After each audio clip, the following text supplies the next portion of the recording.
Muy bienvenidas a todas y a todos a este nuestro último encuentro de la jornada de Latin Rep, nuestra jornada anual, las revistas de ciencias sociales de América Latina hoy. Este es nuestro último encuentro, el cuarto encuentro. Hemos celebrado el 15, 22, 29 de junio y hoy, 6 de julio de 2023, nos encuentra realizando nuestro último encuentro, cuyo título efectivamente nos convoca de manera muy especial. Este panel de cierre lleva como título y tema Conversando sobre la evaluación de las contribuciones, ¿para qué y para quiénes? Estamos aquí junto a Cecilia Torres, de la Biblioteca Enzo Faleto de Ciencias Sociales de Flaxo Argentina, junto también a Manuela Viena Trinchero y quien les habla. Somos parte del área de Estado y Políticas Públicas que dirige el doctor Daniel García Delgado, también de aquí de Flaxo Argentina, que somos creadores de la red Latin Red.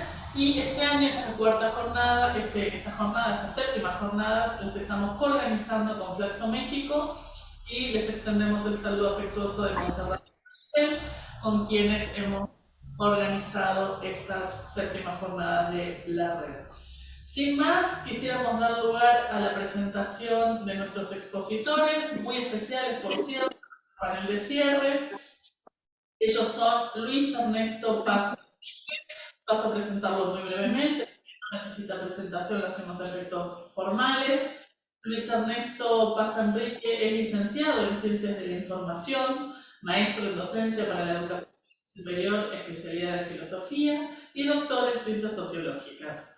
Ha recibido los siguientes premios y reconocimientos, nombramos algunos de ellos: Premio de la Academia de Ciencias de Cuba, en la categoría de Ciencias Sociales y Humanísticas; el Premio Latinoamericano sobre Acceso Abierto, otorgado por la UNESCO; Premio Nacional de Investigación José Antonio Ramos, otorgado por la Asociación Cubana de Bibliotecarios en reconocimiento a los aportes teóricos a la bibliotecología y a las ciencias de la información; sello conmemorativo Antonio Bachiller y Morales, una distinción otorgada por la Asociación Cubana de Bibliotecarios. Luis Ernesto Paz Enrique ha publicado diversos libros, artículos científicos, colaborado en capítulos de libros vinculados a las ciencias de la información, a la edición académica y a la educación, entre otros tópicos de trabajo. Actualmente se encuentra en la UNAM, en México. También agradecemos la presencia de Wileidis Artigas. Ella es licenciada en Administración, magíster en Gerencia de Empresas, máster en Dirección de Desarrollo Local y directora en Ciencias Sociales, mención Gerencia.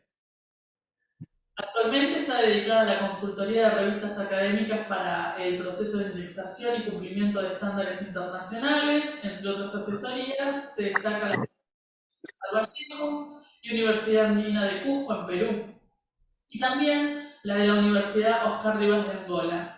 Es facilitadora de cursos virtuales relacionados a la temática de revistas e investigación y ha escrito numerosos artículos, libros, capítulos de libros referidos a la gestión editorial y a los procesos de investigación científica. De este modo, les damos la bienvenida a todas y a todos, muy especialmente a nuestros expositores. Vamos a tener en esta oportunidad una dinámica de conversatorio que también va a ser participativa de ustedes quienes hoy nos acompañan, y eso lo podrán hacer a través del chat. Ustedes van a poder ir haciendo comentarios, preguntas, consultas, aportes, y nosotros con los expositores los vamos a ir recuperando desde el espacio del chat. Así que sean todas y todos muy pero muy bienvenidos a este conversatorio y debate. Le quiero dar primeramente la palabra a Luis Ernesto, que aquí junto a Ceci, Manu y todo el equipo del área de la biblioteca queremos agradecerles muy sinceramente el haber aceptado la invitación. Así que empezamos sin más. Luis Ernesto, Mirelis, muchísimas gracias, las y los escuchamos.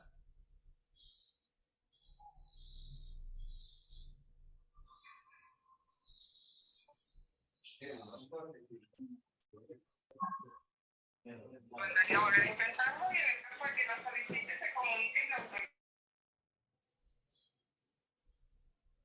Ahí estás compartiendo pantalla, Luis Ernesto, se ve bien, tendrías que ponerla en modo presentación. Ahí está, perfecto.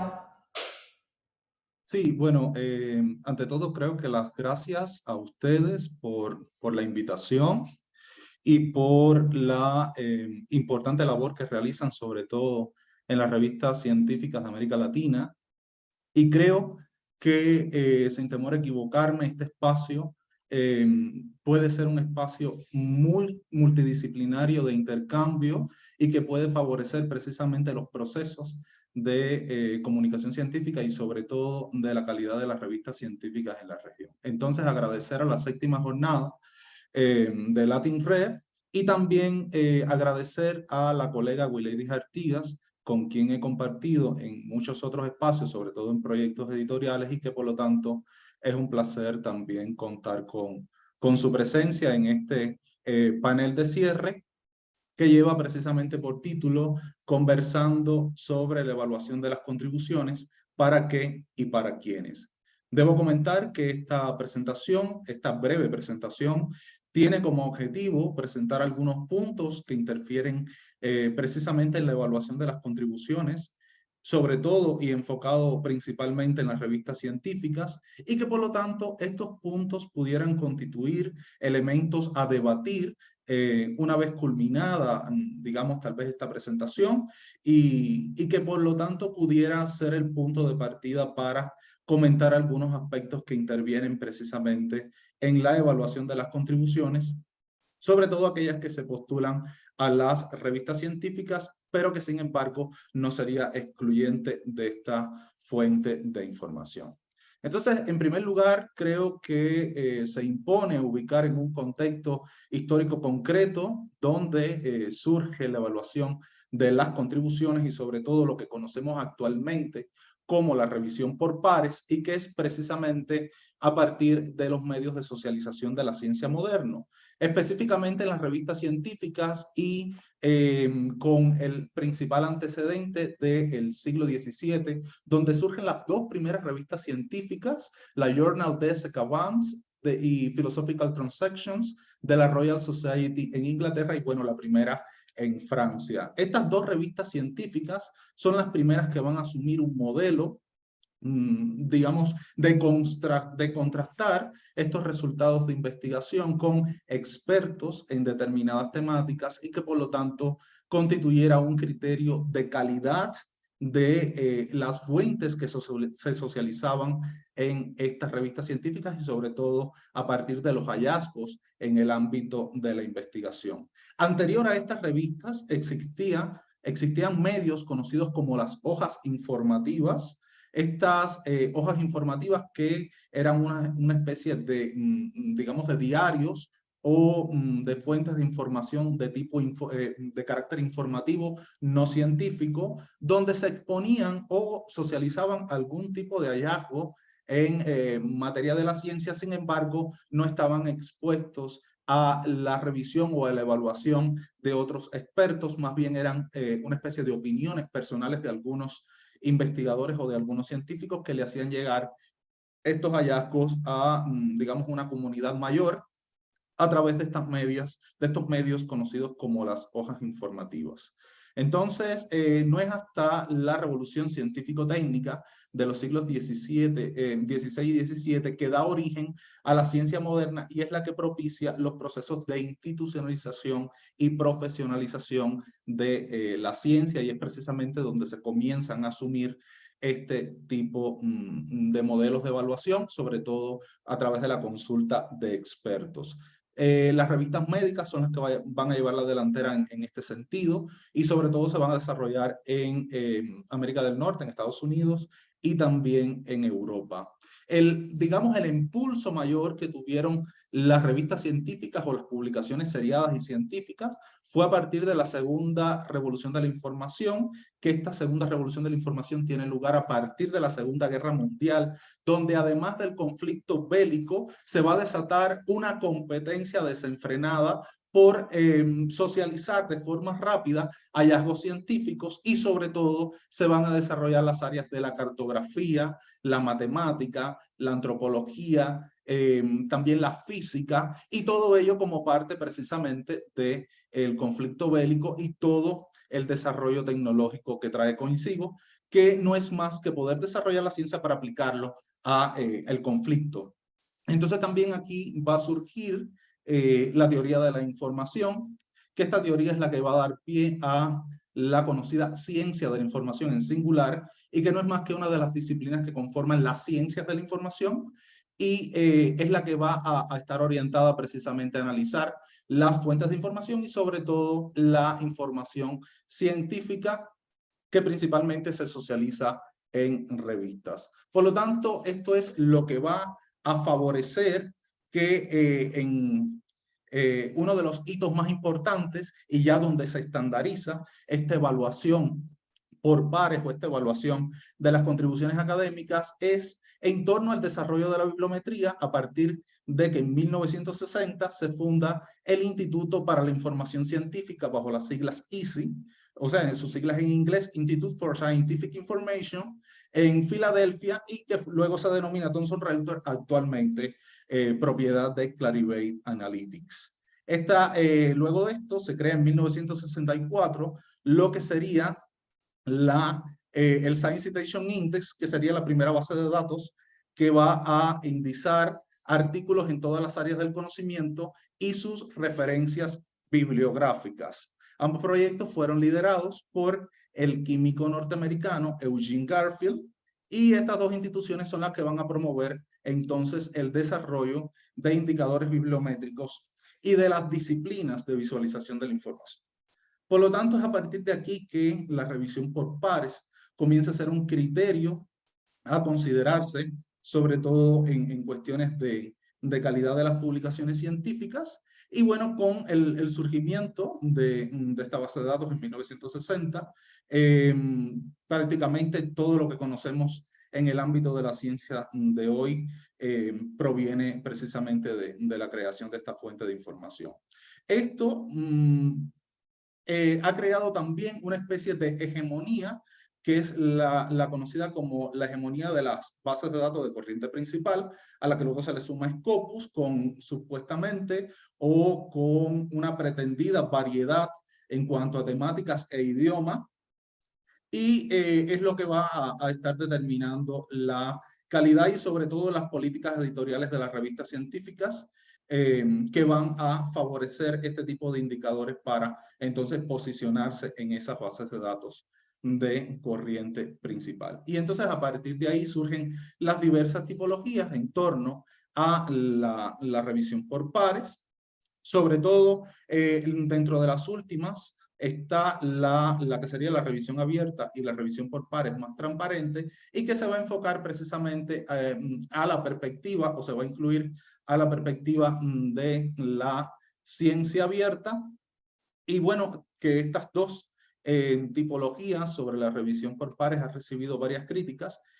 Una de ellas, por ejemplo, menciona de que no es necesario mantener el anonimato entre uno y otro sujeto que interviene en el proceso de revisión. O sea, por una parte están los revisores, por otra parte están los autores, que se rompa ese anonimato. Y por otra parte, la revisión por pares más transparente está abogando porque además de que se publique el artículo una vez ya revisado, también se publiquen los informes de la revisión por pares como forma de poder visualizar el desarrollo o trayecto que ha tenido el artículo en cuanto a las modificaciones pertinentes a partir de la revisión de la contribución. Este tipo también de revisión por pares, existe también una tendencia o una corriente a que eliminar la revisión por pares per se, y entonces lo que se pretende es subir las contribuciones a la revista, o sea, publicarlas automáticamente, y a partir de el impacto que tiene la publicación, entonces esta sería la evaluación que tiene la contribución. Por ejemplo, cuando se somete una contribución a una comunidad científica, a partir de los comentarios y las interacciones que suscita esta contribución, es que entonces se favorece o se mejora el proceso de evaluación de pares. Esta política o esta, digamos, propuesta no ha sido aceptada por muchas revistas científicas. Sin embargo, también es considerada como una tendencia en el ámbito de la ciencia abierta. Es importante mencionar que en este contexto el acceso abierto a la ciencia abierta, y ya a 20 años de haberse realizado la declaración de la Iniciativa de Acceso Abierto de Budapest, el BOAI, en 2002. Prácticamente es un reto aún, digamos, que estos procesos puedan ser un poco más transparentes y que tengan una serie de aspectos que puedan visualizar y garantizar la calidad en las publicaciones. En contraposición existe digamos, ha ido creciendo, sobre todo, ha ido creciendo en América Latina el Article Processes Charge, conocido como el APC, y han suscitado o han existido numerosas iniciativas, como es el caso en la Unión Europea de la coalición S, donde se crea el plan S en 2018, se modifica en 2019 y tiene como objetivo poder favorecer en esta región o en esta área geográfica que, digamos, asumir varias de las cuestiones que tienen que ver con el acceso abierto diamante, que es el que va a garantizar entonces la exención de los pagos por publicación a los autores. En el caso de América Latina, que tradicionalmente ha sido promotora del acceso abierto, es de destacar varias iniciativas. En primer lugar, FOLEC, que es el Foro Latinoamericano de Evaluación Científica, que va a estar adscrito a el Consejo Latinoamericano de Ciencias Sociales, CLACSO, y que va a tener relaciones con dos entidades fundamentalmente. En primer lugar, el Consejo Nacional de Investigaciones Científicas y Tecnológicas, CONICET, en Argentina, y en segundo lugar, el Consejo Nacional de Humanidades, Ciencias y Tecnologías, conocido como CONACYT, anteriormente CONACYT, en México.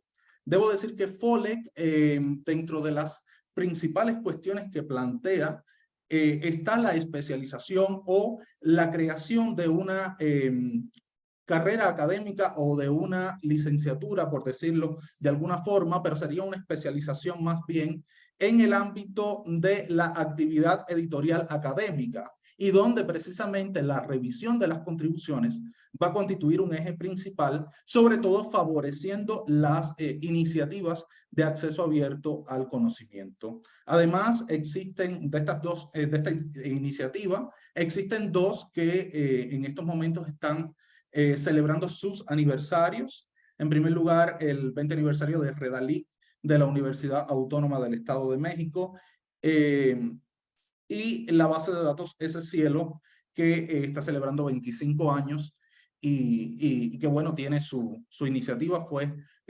planteada desde Brasil. En el caso de estas dos iniciativas, debo comentar que es innegable el reconocimiento que ha adquirido SCielo, sobre todo en términos de, digamos, cambiar esta hegemonía en el ámbito de la ciencia y sobre todo de la indización, principalmente porque actualmente se ha desatado una fiebre desenfrenada por parte de las revistas orientadas a la indización, y en el caso de SCielo ha roto un poco el mito de que es necesario estar o tener una visibilidad muy amplia, sí y solo si se indizan las revistas en las bases de datos de corriente principal. De hecho, SCielo obligó, por decirlo de alguna forma, o fue reconocida, por decirlo de otra, por Clarivate Analytics al crearse un índice específico para esta base de datos, que es el SCielo Citation Index. En el caso de Redalic, es una iniciativa que promueve totalmente el acceso abierto, pero que además va a estar en contra de la aplicación de los cargos a los autores para sus contribuciones, el APC, y debo comentar que entre estas dos bases de datos últimamente se ha suscitado unas diversas contradicciones, sobre todo porque en el caso de Redalic sí es excluyente. Hay revistas que tienen o que aplican cargos para el procesamiento de artículos mínimos y que únicamente se basa en mantener la publicación activa, sobre todo para el pago del marcado, etcétera, etcétera. Y Redalic en ese sentido sí es muy estricto y no admite ningún tipo de APC en el caso de las contribuciones. Y esto suscitó que, por ejemplo, SCielo invitara a, digamos, las personas que están a cargo del proyecto de Redalic a su aniversario 25, que por lo tanto pudieran exponer sus experiencias, y sin embargo Redalic manifestó una negativa y lo hizo a través de una carta que está pública y que se ha divulgado en diferentes medios, como es el caso del Seminario Permanente de Editores que se lleva a cabo acá en la Universidad Nacional Autónoma de México. A partir de ahí también otras iniciativas reconocidas, pero ya más en el ámbito de los repositorios. Está el caso de la referencia, que ha estado marcando un poco el sentido en que se está divulgando y sobre todo socializando la ciencia y la investigación en América Latina y el Caribe. Debo decir también que en América Latina ha sucedido algo a la vez.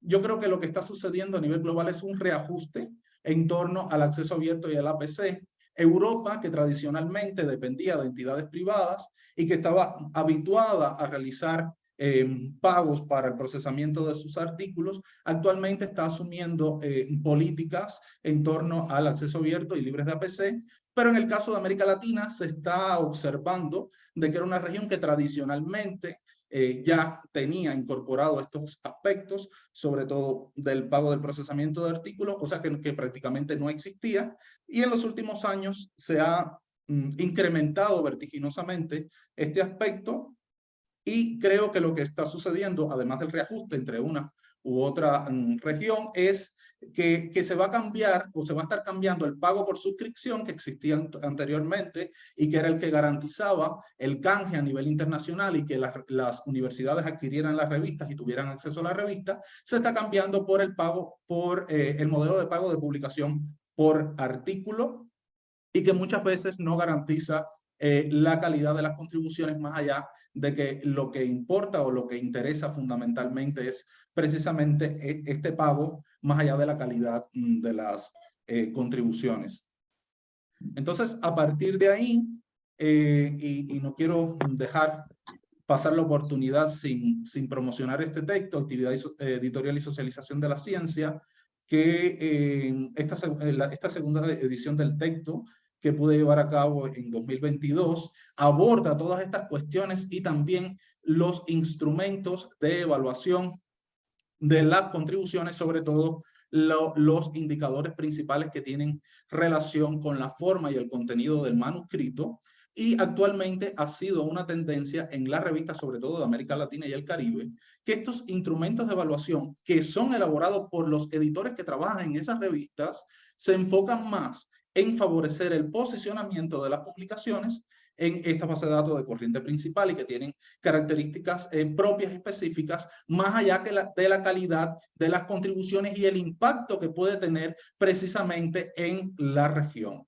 Estas cuestiones están dando pie a lo que se conoce como la homogeneización de la ciencia y sobre todo a los procesos de asimilación de la ciencia dominante, y que América Latina ha sido una de las que más ha asumido modelos externos en el ámbito de la ciencia y sobre todo de la socialización de sus contribuciones.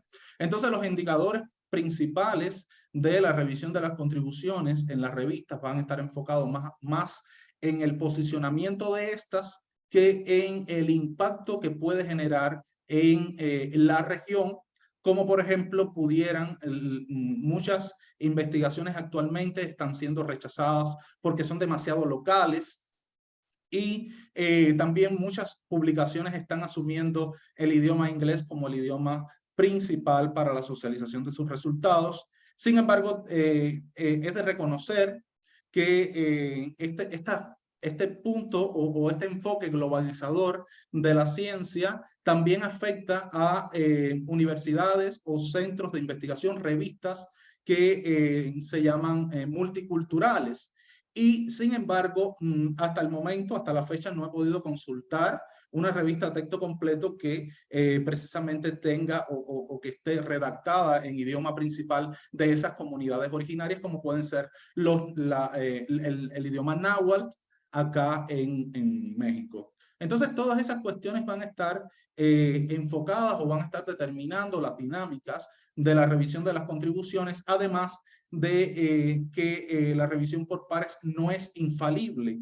En muchas ocasiones, y esto genera también conflictos de interés entre el revisor y la revista y también el autor, en muchas ocasiones se conoce la identidad del autor, no solo porque lo favorezca la revista, sino porque hay determinados comportamientos y sesgos a nivel científico en los que usted es capaz de poder identificar la identidad del autor, y en ese caso existen diversas formas o modos en que es importante que desde el punto de vista ético el revisor asuma actitudes, y esto también va a suceder cuando se detecta actitudes no éticas por parte de los autores, como es el caso del plagio, y también cuando ya se ha publicado total o parcialmente una investigación.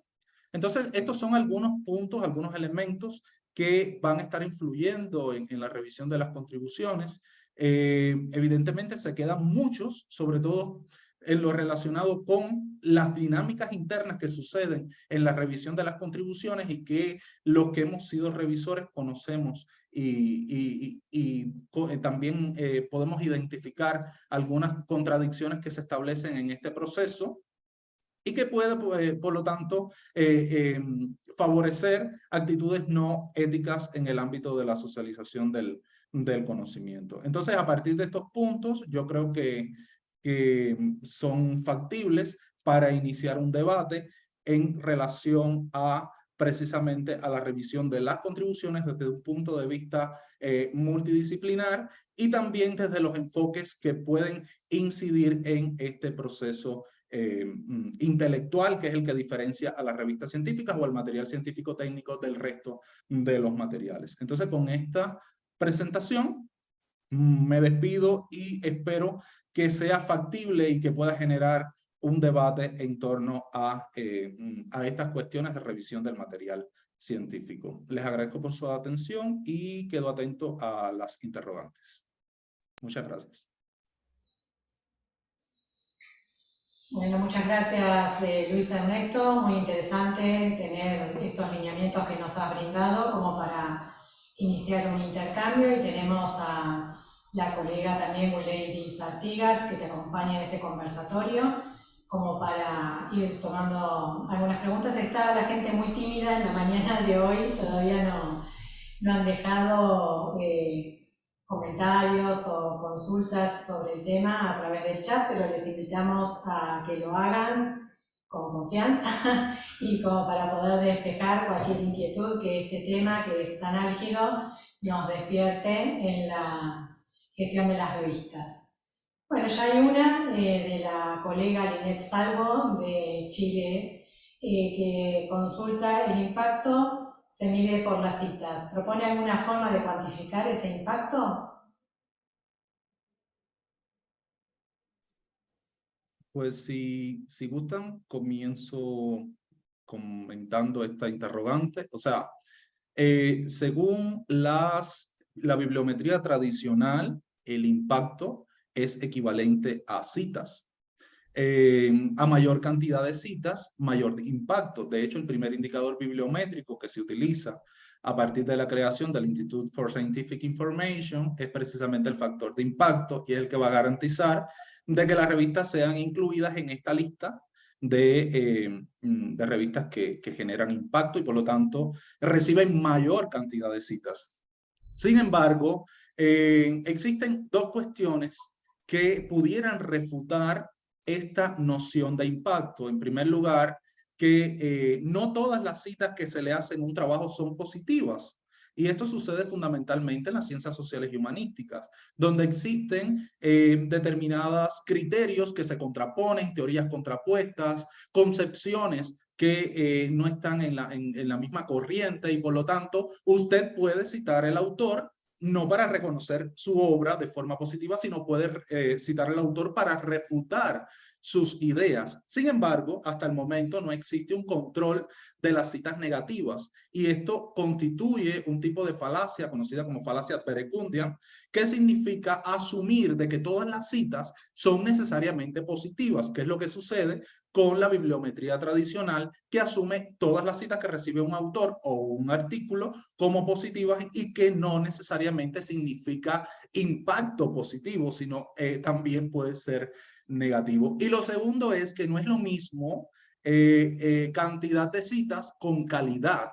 De hecho, aunque se asume, y es una de las principales críticas que se le realiza a los indicadores bibliométricos tradicional, de que la calidad va a estar determinada por la cantidad de citas recibidas. Sin embargo, existen diversos factores donde la investigación no tiene ningún tipo de innovación o aporte, pero sin embargo se encarga de sistematizar un conjunto de ideas, teorías o digamos, posicionamientos en torno a un tema, y ese tipo de estudio es altamente citado porque le ahorra mucho tiempo al investigador de tener que consultar todos los indicadores que se han producido o que se han publicado sobre un tema, todas las concepciones, teorías, enfoques teóricos metodológicos sobre un tema específico o un campo en particular, y ese tipo de estudios recibe muchas citas y sin embargo no es congruente con el factor de calidad, puesto que se rompe la triada en el ámbito de la investigación, que es la innovación, el aporte y el reconocimiento. Entonces, creo que ahí serían dos cuestiones a analizar desde el punto de vista del impacto en el ámbito de las contribuciones. Bueno, muchas gracias.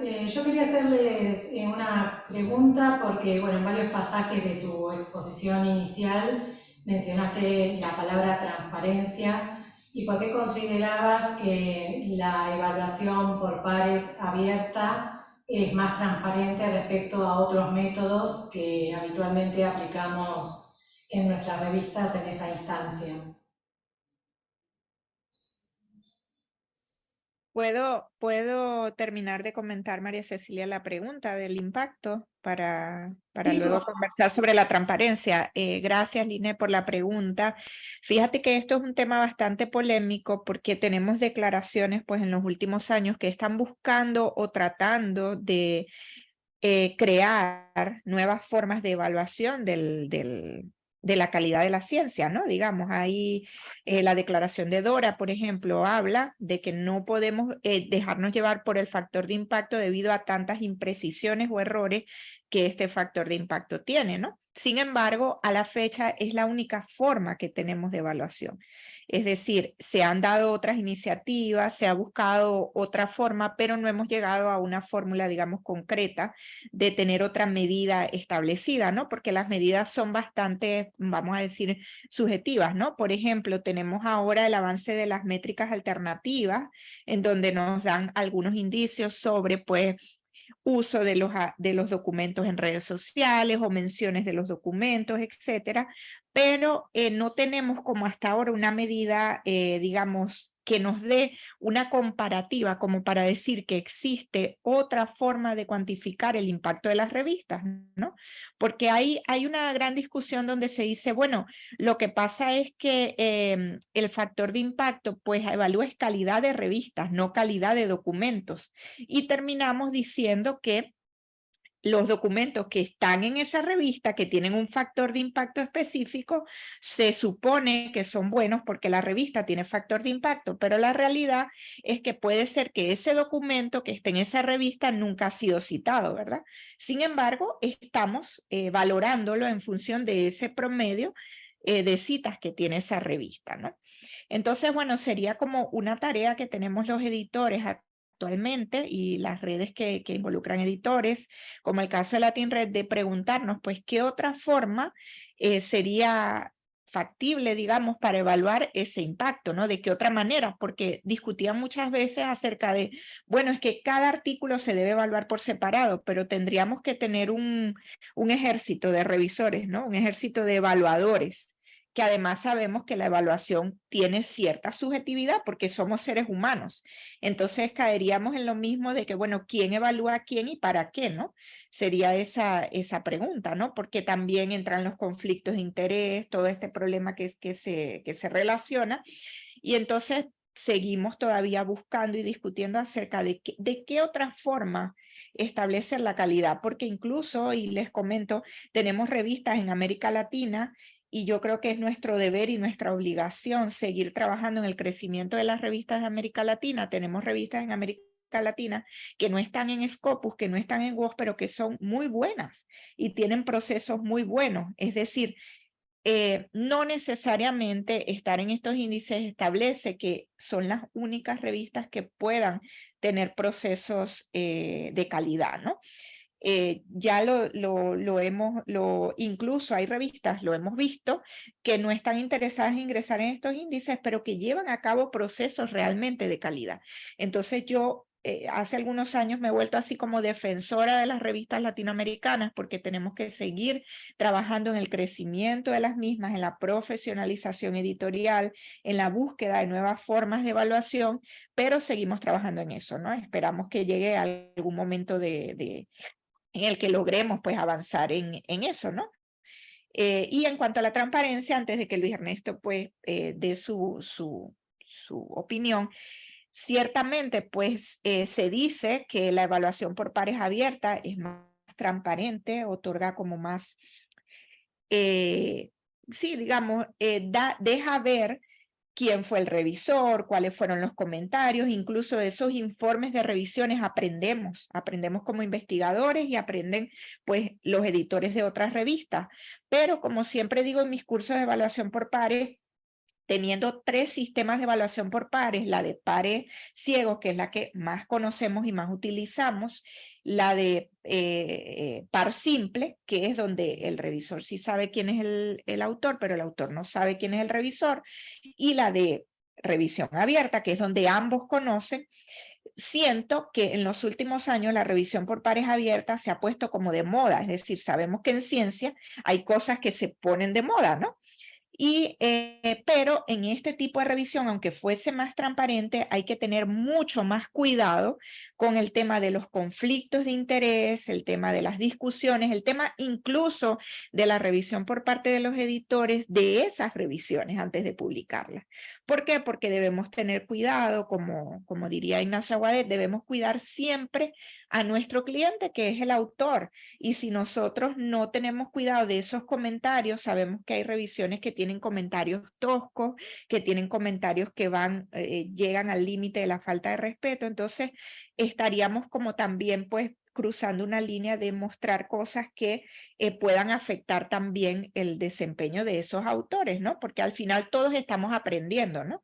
Es un ciclo de aprendizaje, ¿no? Entonces sí, definitivamente la revisión abierta es mucho más transparente, pero siento que debemos prepararnos para su utilización, es decir, que no es su utilización por moda, sino que debemos tener en cuenta muchos elementos que influyen en la misma.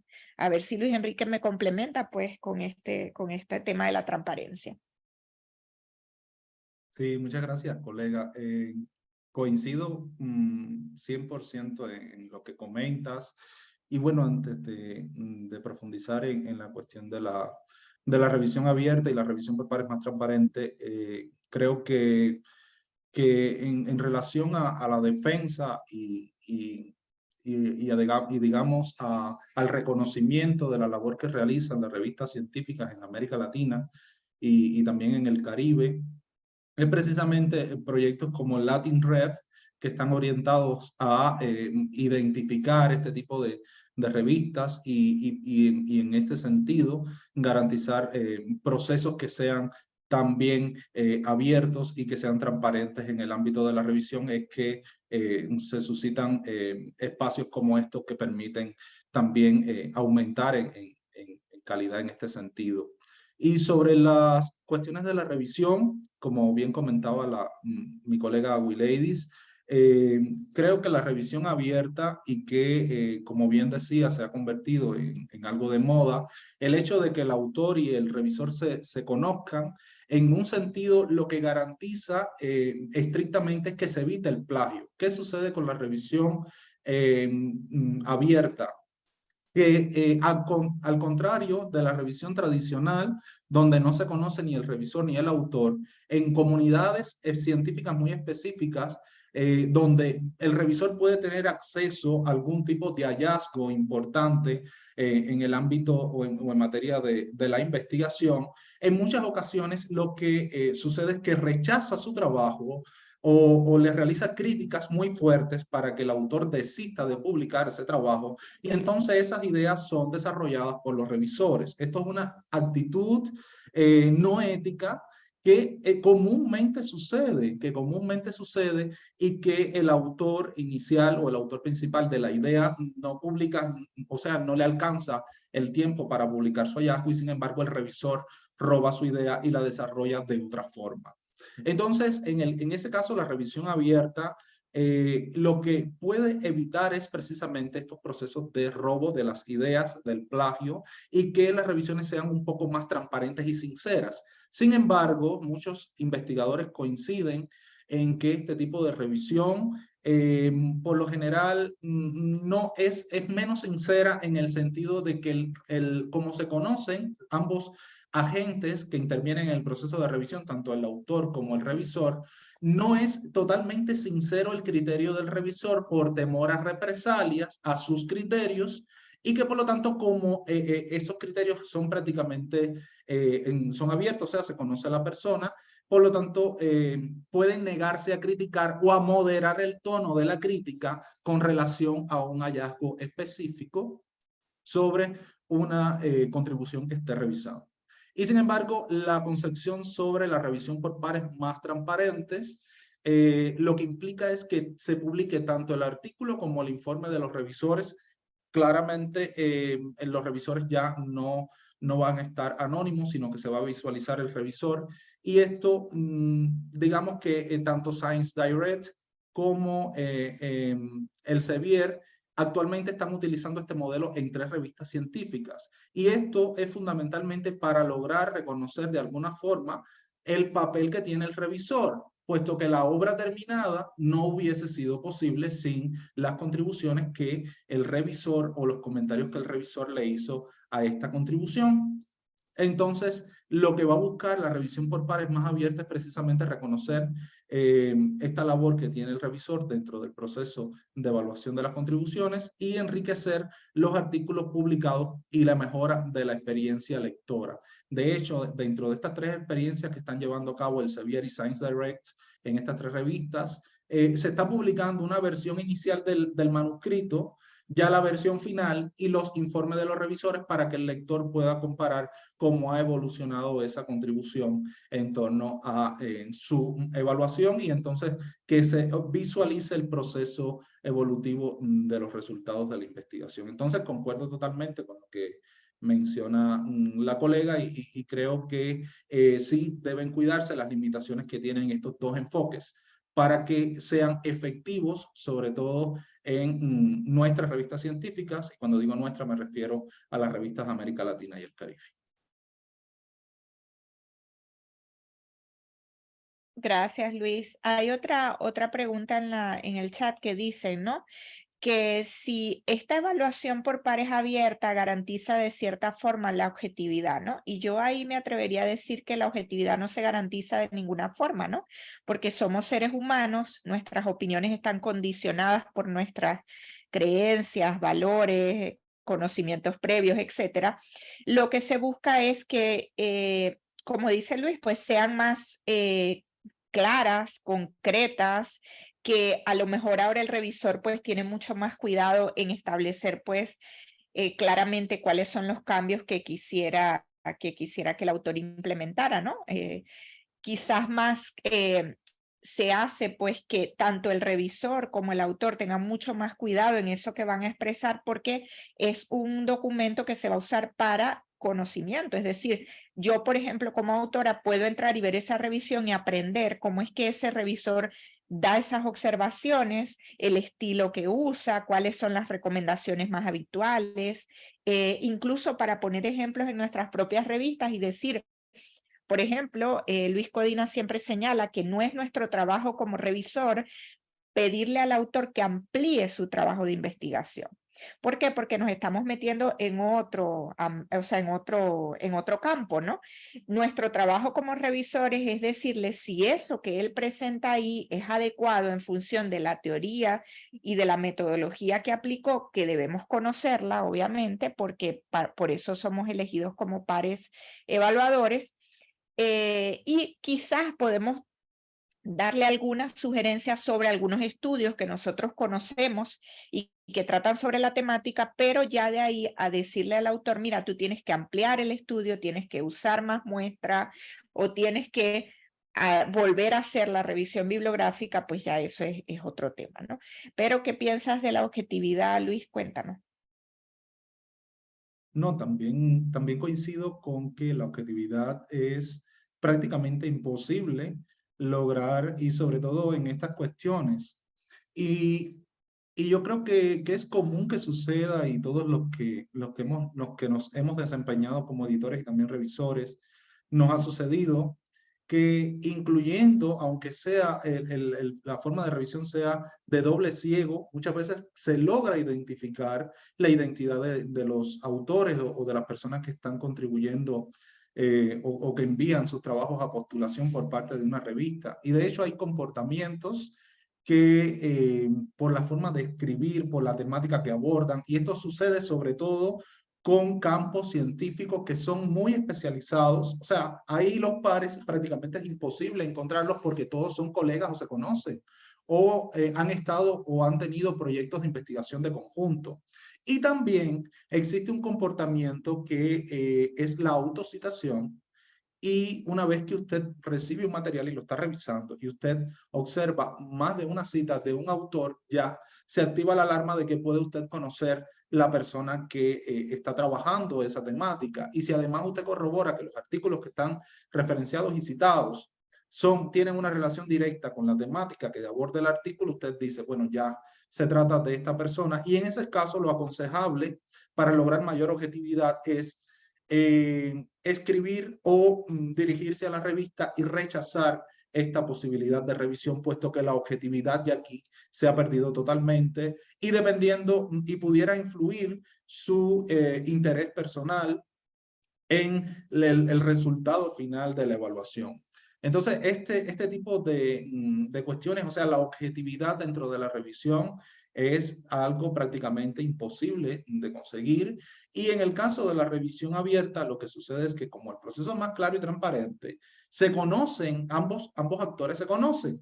Sin embargo, esto es su principal limitación. Entonces, como se conocen, el revisor se va a limitar o va a moderar el tono con el que se va a referir a la investigación que va a estar o que va a tener disponible para su revisión.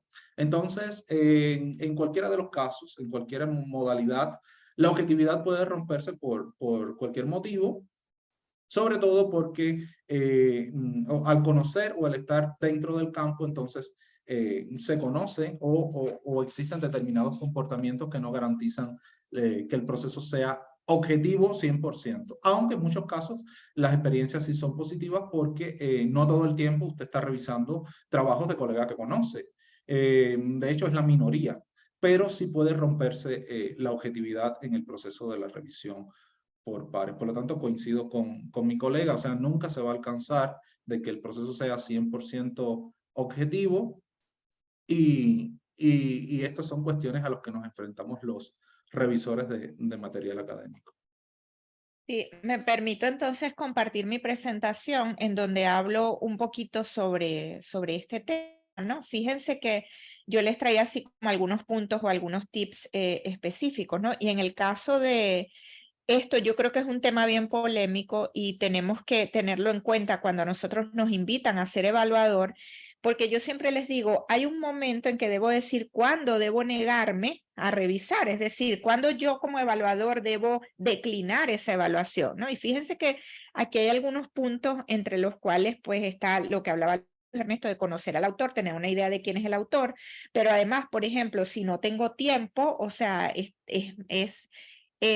digamos, un problema que yo deje esperando al editor, por ejemplo, porque el editor tiene una planificación y a lo mejor en mi área de conocimiento no hay muchos revisores y por tanto, pues lo voy a tener esperando un tiempo para después decirle que no o para no poderle responder. Esto quita, pues, digamos, seriedad a mi trabajo, pero además le quita tiempo al editor, ¿no?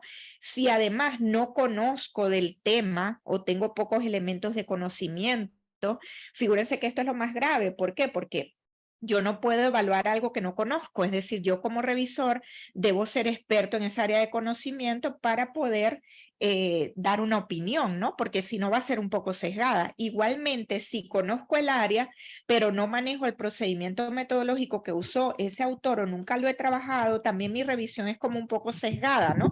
Porque, por ejemplo, si mi área de conocimiento es gestión editorial, pero yo nunca he hecho una revisión sistemática y me llega un trabajo sobre una revisión sistemática del tema de gestión editorial, pues muy posiblemente mis opiniones vayan solo al contenido, pero yo no tengo idea de cómo se hace una revisión sistemática y por tanto va a estar sesgado en la parte metodológica, ¿no? Porque la revisión sistemática tiene un proceso, unos pasos, unos criterios que yo como evaluador debería saber, porque capaz evalúo el artículo bien, pero resulta que no cumplió esa serie de criterios que tienen que ver con la revisión sistemática, ¿no? Entonces es muy importante que nosotros entendamos nuestros límites, pues en función de lo que conocemos. Y por último, como dijo Luis Ernesto, pues si yo conozco a los autores, aunque sea de intuición, aunque sea que yo digo, porque siempre nos conocemos en el área de conocimiento, aunque sea que yo digo, mira, este trabajo se me parece a los trabajos que hace en el proyecto este colega que está en esta universidad vecina, o este colega con el que yo he trabajado, o mira, utiliza las mismas referencias bibliográficas que nosotros tenemos en un proyecto relacionado. Entonces, cuando ya yo tengo eso, incluso a mí me ha pasado en revistas que me dicen evaluadores, mira, este estilo de escritura a mí me parece el estilo de esta persona, porque yo leo sus artículos, porque yo trabajo muchas veces con sus artículos, aclárame si es esta persona, porque si es la persona yo tengo que retractarme por conflictos de interés, es decir, no puedo revisar. Incluso me pasó una vez que la persona me dijo, este estilo de escrituras pertenece a esta persona y no pertenecía, es decir, era de pura casualidad, ¿no? Que la escritura se parecía. Y le dije, no te preocupes, no es ese autor, lo puedes revisar, ¿no? Entonces lo pudo revisar claramente, ¿no? Entonces fíjense cómo también no es solamente porque muchas veces decimos, bueno, sí, voy a ser evaluador, voy a ser árbitro, qué bueno, pero no en todas las ocasiones podemos aceptarlo. ¿Por qué? Porque hay unas limitaciones, ¿no? Entonces, básicamente, bueno, esa entre otras cosas, además nos debemos preguntar, porque cada uno como seres humanos tenemos como límites de aceptación, ¿no? Entonces, preguntarnos cuánto debe no cumplir un artículo para yo decir que es un artículo negado, ¿no? O sea, ¿qué es lo que exige la revista? Es decir, no tiene remedio esto que le faltó. Es decir, por ejemplo, la teoría que maneja no es la adecuada o los resultados no los desarrolló de forma adecuada o la metodología que planteó cuando veo los resultados es totalmente distinto, por ejemplo, ¿no? Me pasó un caso ahora de una revisión que decía en la metodología que era una revisión sistemática, pero luego en los resultados presentaba unos datos de una entrevista. Entonces tú te preguntas, o sea, ¿cuál es el límite de decir, bueno, es que no conoce la metodología o fue un error en la metodología y tiene que aclararla o es que ya el artículo no puede ser aceptado, ¿no? Es decir, manejarnos entre esos límites, cuántas correcciones realmente tiene, qué atributos o qué cosas positivas tiene ese artículo, qué aportes, como para nosotros como árbitros poder llegar a decir, bueno, si hace estas correcciones, podría ser tomada en cuenta para publicación, ¿no? Entonces, básicamente, bueno, luego me quedan un par de láminas para mostrarles, pero seguimos con la discusión. Hay una contribución en el chat, Luis Ernesto, que dice, da unos ejemplos de cómo se pudiera medir el impacto, ¿no? Y me parece bien que todos apuntemos a eso, ¿no?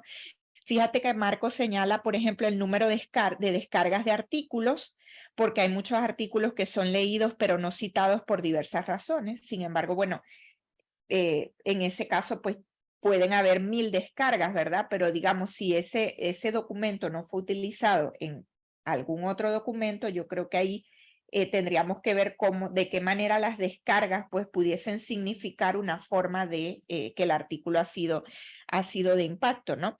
Por ejemplo, él dice, en Brasil es preferible citar autores del exterior, pero no nacionales. Yo creo que no es en Brasil. Nos hemos acostumbrado en Latinoamérica que es mejor buscar un artículo de un autor internacional porque tiene más renombre, etcétera, y no citamos a nuestros colegas. Entonces yo creo que es un problema ya de cultura investigativa de nosotros que tenemos que trabajar, ¿no? También él habla de considerar las citas en todas las revistas. Esto sí yo creo que es bien importante y para eso tenemos el índice H de Google Scholar. ¿Por qué? Porque el índice H de Scopus solo mide mis citas en Scopus y el índice H de WOS pues solo mide mis citas en WOS. Si tomáramos en cuenta todas las citas, incluidas para las revistas científicas en todas las revistas, no solamente Scopus y WOS, pues entonces tendríamos un acercamiento más claro de lo que es ese impacto, ¿no? Porque como él dice, pues hay revistas o hay artículos que son citados en medios que no son reconocidos, pero que igual tienen un impacto, ¿no? Además, medir los plazos de evaluación y publicación de artículos. Esto yo creo que es un trabajo que se ha venido haciendo bien fuerte y SCielo trabaja bastante bien con esto, de verificar los temas de plazo de evaluación, plazo de publicación, o sea, cuánto tiempo es que tarda la revista en procesar ese documento, y creo que por ahí sí podría venir una buena medida, ¿no? También desde Venezuela, Adalberto nos dice que de qué forma se puede optimizar el proceso de revisión. Que él dice que, por ejemplo, en el caso de ellos va muy lento porque tienen que buscar árbitro por árbitro, es un proceso muy manual. Yo le digo a Adalberto que sí, lamentablemente, pues en el caso de revistas nuevas, pues es un proceso lento, por eso generalmente se dice que el editor de revistas debe ser un editor conocido, que tenga muchos contactos, amigos, a los que le pueda pedir apoyo para el tema del arbitraje, ¿no? Porque al principio es bastante duro pedir ese arbitraje, es bastante lento. Luis Ernesto lo sabe porque ha trabajado en gestión editorial, cómo esa lentitud afecta a los procesos editoriales. Entonces, no sé qué otro tip le puedes dar tú, Luis Ernesto, sobre esa optimización. Sí, solo agregar a lo que comentas, creo que bueno, antes de pasar a estas cuestiones de la medición de la calidad o del impacto, y precisamente lo que comentabas en la presentación, y lo más importante que se demuestra es que la revisión por pares no es infalible y que por lo tanto es importante que este proceso se realice lo más claro posible. Sin embargo, muchas de las revistas que se inician por lo general no carecen de un banco de revisores amplio. Lo mismo sucede con cuestiones de la endogamia editorial, o sea, como se inician, generalmente son endogámicas, o sea, invitan a personas que trabajan en el mismo equipo editorial o comité a que envíen sus contribuciones, ahí mismo se publican. Entonces, creo que sería algo para aportar en el caso de la revisión por pares y que enfrentan las revistas que se están iniciando en estos canales de comunicación de la ciencia y de socialización de la ciencia, y que en sus inicios por lo general se enfocan más en revisar elementos de forma, estas revistas, que elementos de contenido, y estos son una de las principales cuestiones que afecta a la revisión por pares, puesto que o sea, solo tiene una revisión formal y el contenido no tiene todos los criterios necesarios para la mejora de la contribución. Y bueno, en relación o con relación a las cuestiones del impacto y también de la calidad de la investigación, yo creo que si bien se mencionaba en el chat con relación a los indicadores almétricos o las métricas alternativas, son relevantes para conocer un estado de la cuestión de la relevancia que va teniendo de forma inmediata la publicación de los artículos y de las contribuciones en las revistas, que se pueden ver el número de descargados, de leídos, de compartidos, inclusive comentarios en redes sociales, que también es otra estrategia que están asumiendo revistas científicas para socializar más sus investigaciones, y es utilizar la promoción a través de las redes sociales. Aunque todo eso se puede medir y visualizar, para estas métricas tradicionales o estos indicadores bibliométricos tradicionales, el impacto se va a medir únicamente a través de las citas. Entonces, es importante para el investigador conocer una retroalimentación o tener una retroalimentación inmediata del impacto que va teniendo su obra, pero no va a ser medido su índice H o el impacto que va teniendo sus investigaciones a no ser de que sea citado por otro investigador en un artículo o documento publicado.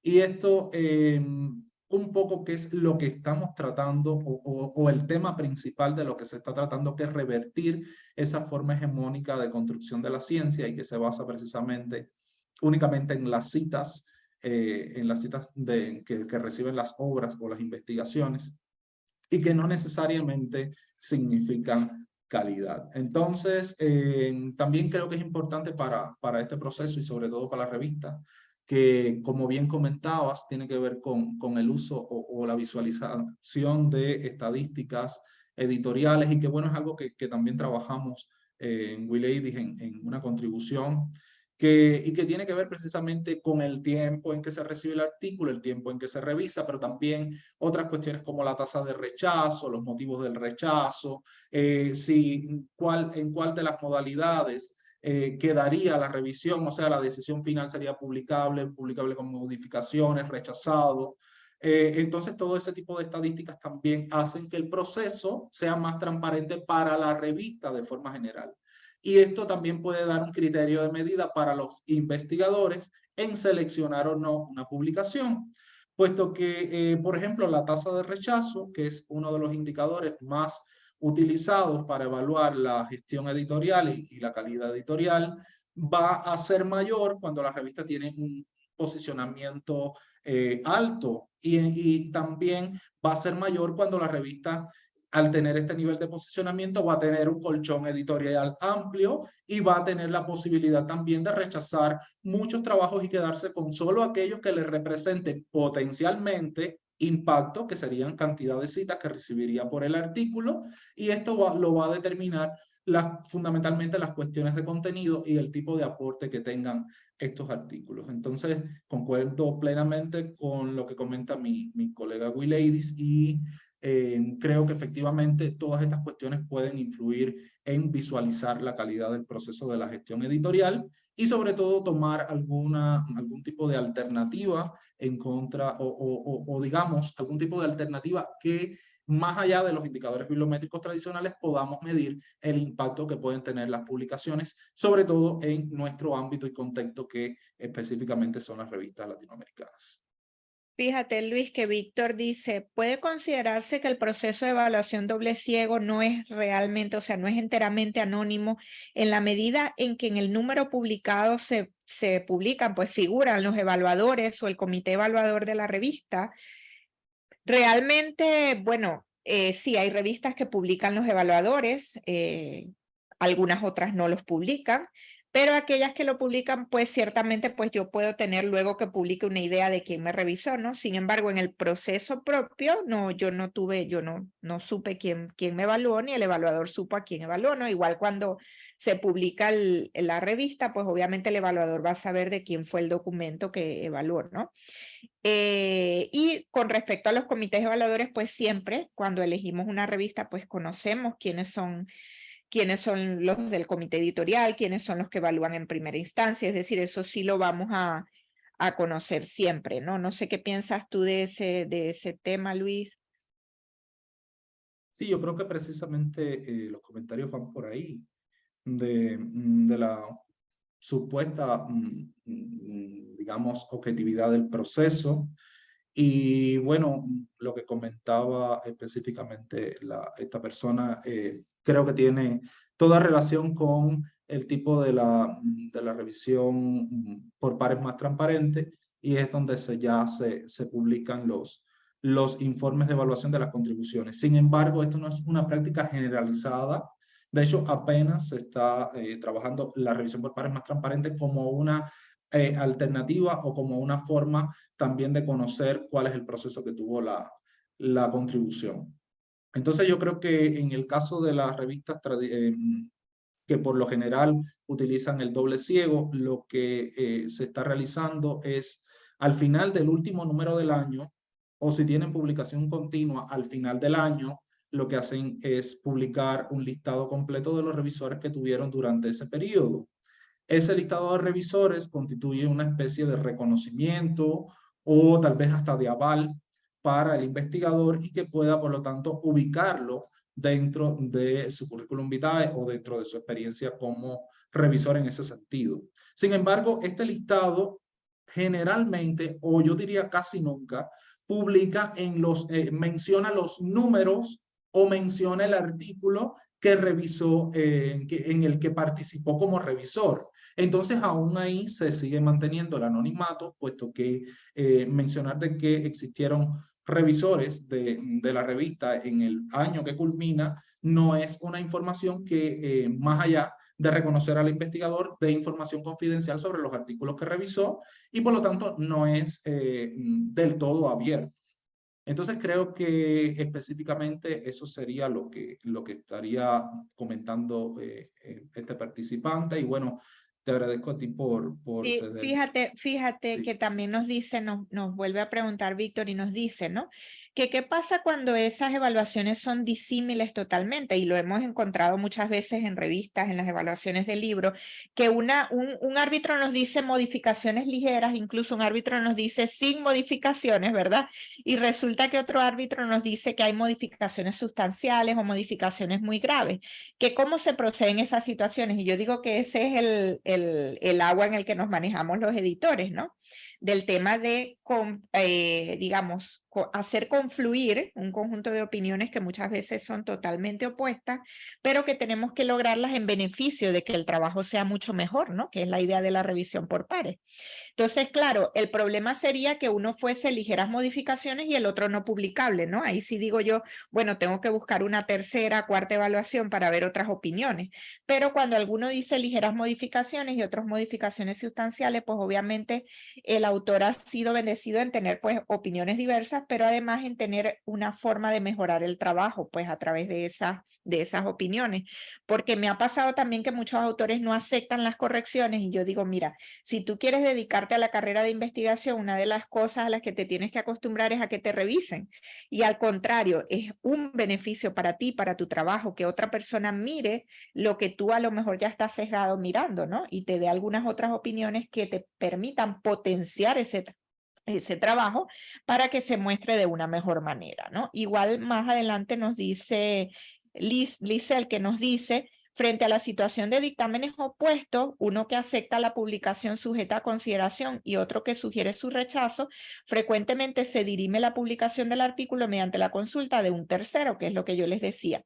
¿Hay alguna otra alternativa de este caso? ¿Es conveniente que la versión del artículo que evalúa ese tercero sea la misma que evaluaron los anteriores o que se le dé a los autores la posibilidad de trabajarlo en torno a las recomendaciones? Yo en ese sentido les diría que debe ser la misma, ¿no, Luis? Porque si le damos la oportunidad de cambiar, estamos haciendo trabajar al autor para luego decirle, por ejemplo, si esa tercera evaluación es negativa, que no se le va a aceptar el artículo, ¿no? Entonces, esa tercera evaluación debe ser de la misma versión para tener una opinión sobre eso, ¿no? A ver qué nos complementas, Luis. Sí, precisamente lo que comentabas es la práctica que actualmente asumen la mayor parte de las revistas científicas. En ese caso, yo creo que muchas revistas han definido otro rol, además del revisor y del investigador, que bueno, en esa confluencia, en esa revisión es que se genera esta decisión de publicar, aceptar con modificaciones, sin modificaciones, rechazarlo. Se ha asumido otro rol, un tercer rol, que es conocido como el árbitro.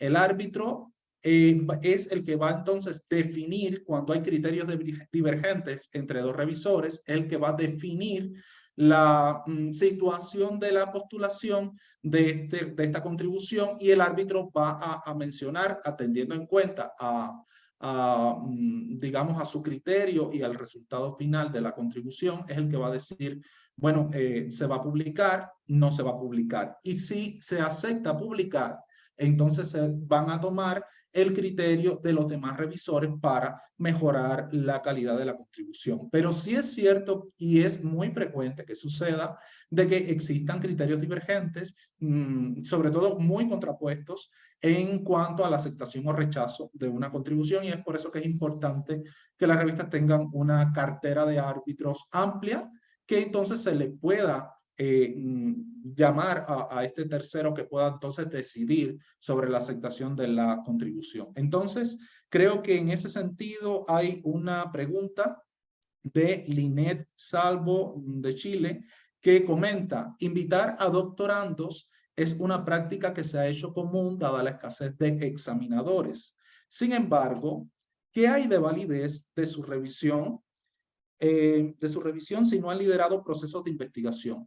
cuál es vuestra opinión. Entonces, en mi opinión personal, y te paso rápidamente el turno para comentar a ti, Willades, creo que en mi opinión personal, la experticia no depende de si la persona es doctor en ciencias o no lo es. Usted puede ser experto en un campo y no necesariamente tiene que ser doctor. Y de eso va digamos, la revisión de las contribuciones. Usted puede ser experto en una temática muy específica y no necesariamente es doctor, y por lo tanto eso lo habilita para revisar las contribuciones. Sin embargo, hay muchas políticas en revistas que dicen que si la persona que postula es doctor, la persona tiene que ser al menos doctor. O si la persona que postula es máster, la persona debe ser al menos máster. Y sin embargo, reitero, no estoy de acuerdo con ese posicionamiento, pero coméntame qué crees tú al respecto, Sí, colega. yo creo que más allá del título o de la posición académica que tenga la persona, lo importante, bueno, para mí particularmente, lo importante es que esa persona haya escrito, es decir, tenga experiencia en investigación, porque si no, su opinión va a ser bien particular, ¿no? Me pasó muchas veces que invitaba a destacados profesores, pues que tenían una experiencia muy amplia sobre un tema específico, pero como no tenían experiencia escribiendo, pues su evaluación era muy particular, ¿no? Era distinta, ¿no? A aquella persona que escribió, que tiene alguna experiencia en el ámbito de la investigación y te puede dar una opinión más relacionada con esa forma de mostrar los resultados, ¿no? Entonces yo creo que hablaríamos de dos tipos de revisores, ¿no? Uno que tenga la experiencia específica, pero otro que tenga la experiencia escribiendo, ¿no? Al respecto, porque también te va a dar una opinión bien particular, ¿no? Fíjate que hay varios comentarios que han hablado sobre esa importancia de tener un banco de revisores, Luis, que tú señalabas, y yo me voy a permitir, bueno, como siempre, para terminar de compartir mi presentación, de hablarles un poquito de la red en la que estamos llevando adelante, que es weeditors.org.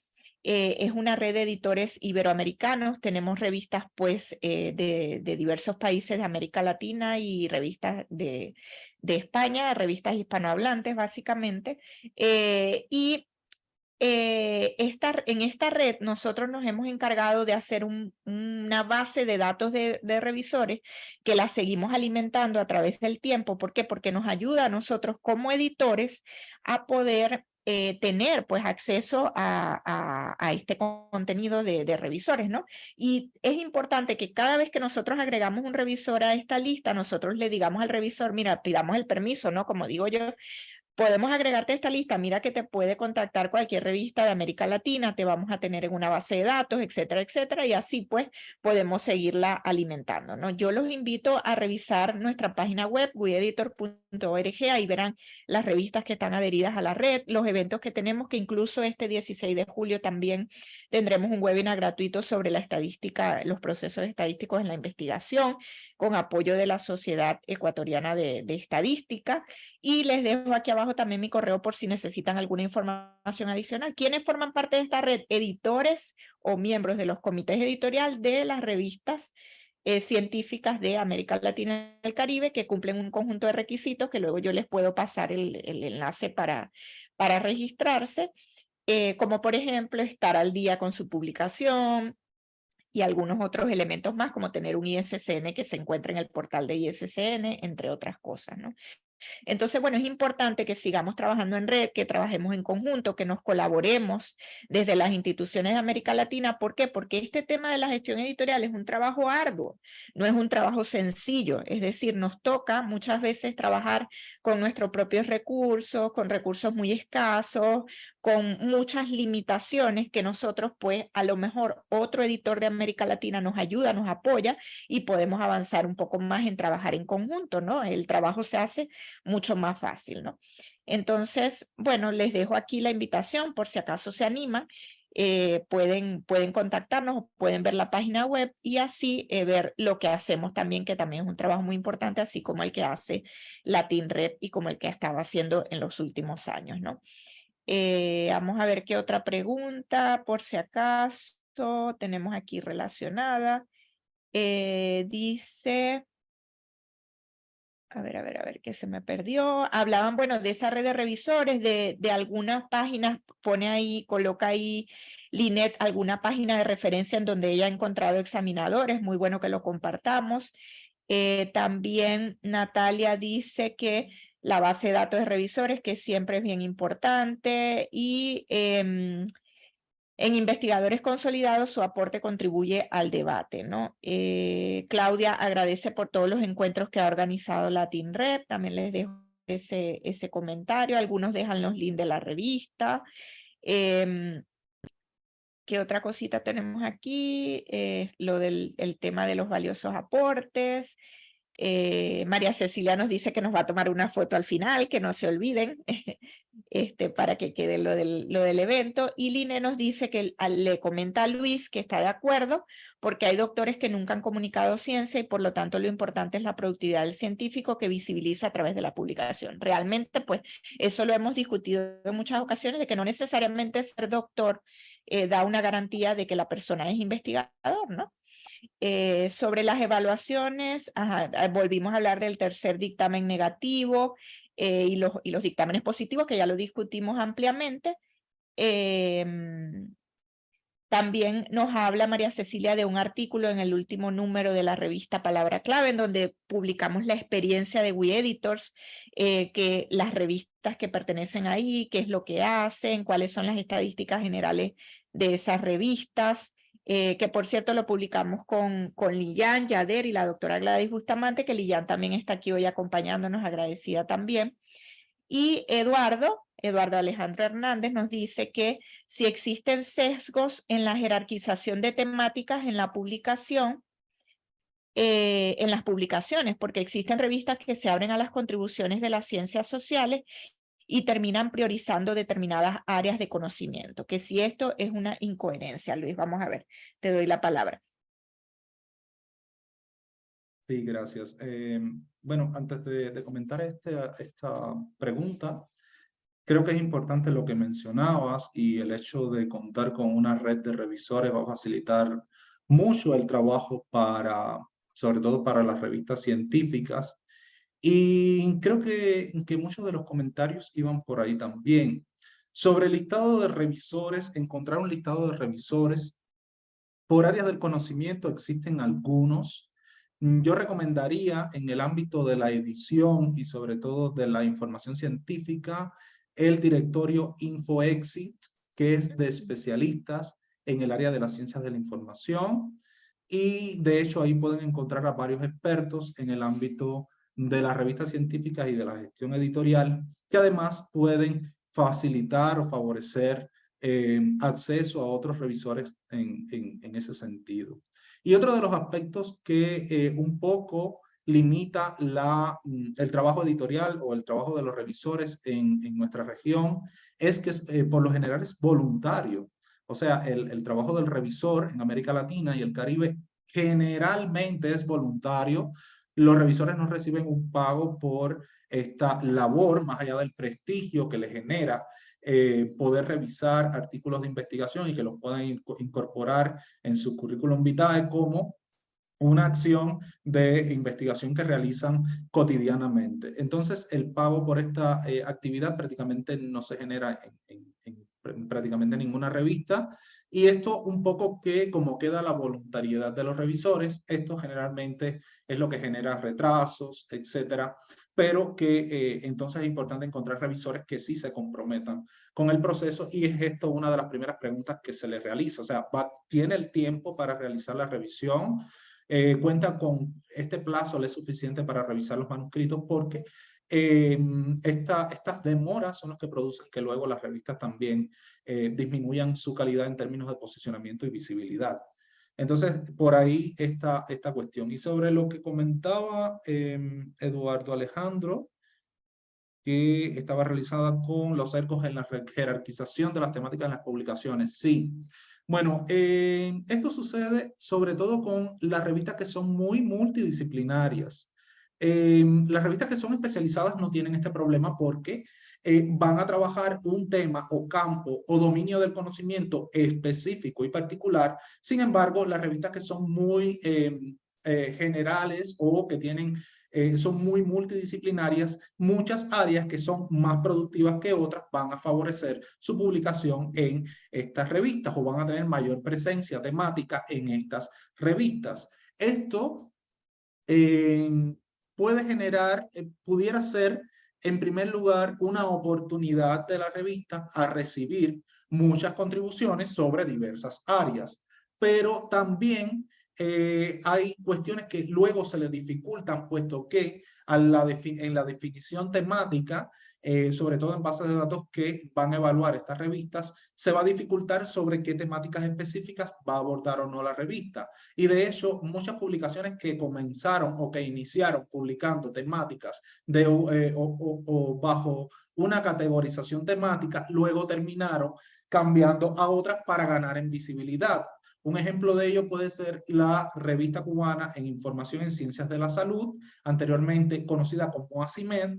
Esta revista estaba en primer lugar clasificada como investigación en salud o health research, y luego por la propia producción científica que se fue generando y que era más sobre la información en salud, luego cambió a Library and Information Science y ganó muchísima visibilidad atendiendo a los cuartiles de Scopus, etcétera, etcétera, pero que esto sucede cuando la revista es demasiado multidisciplinaria, entonces recibe investigaciones sobre diversas áreas y luego terminan priorizándose otras que le van a reportar potencialmente mayor impacto, mayor cantidad de citas a estas contribuciones que a lo que principalmente plantearon dentro de sus políticas editoriales. No sé si tienes algo que aportar en este tema.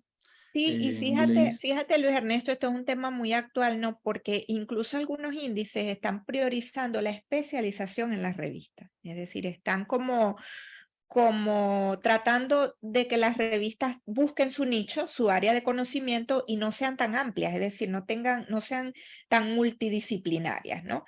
Incluso índices como DOAC hacen algunas correcciones o observaciones sobre las revistas multidisciplinarias con mucha más frecuencia que sobre las revistas de especialización, ¿no? Entonces, por eso es bien importante entender, pues, o desde un principio estar claro, como dices tú, evolucionar en función de lo que se presenta en la revista y decidir hacia qué nicho de conocimiento, pues, está dirigida la revista o hacia dónde es que le va mejor, ¿no? En esa recepción de contribuciones, ¿no? Hay algunos otros comentarios, por ejemplo, Gladys dice que los revisores deben tener autoridad y tener publicaciones. Carmen, bueno, nos da las gracias a ti por asistir. También Georgina nos da las gracias.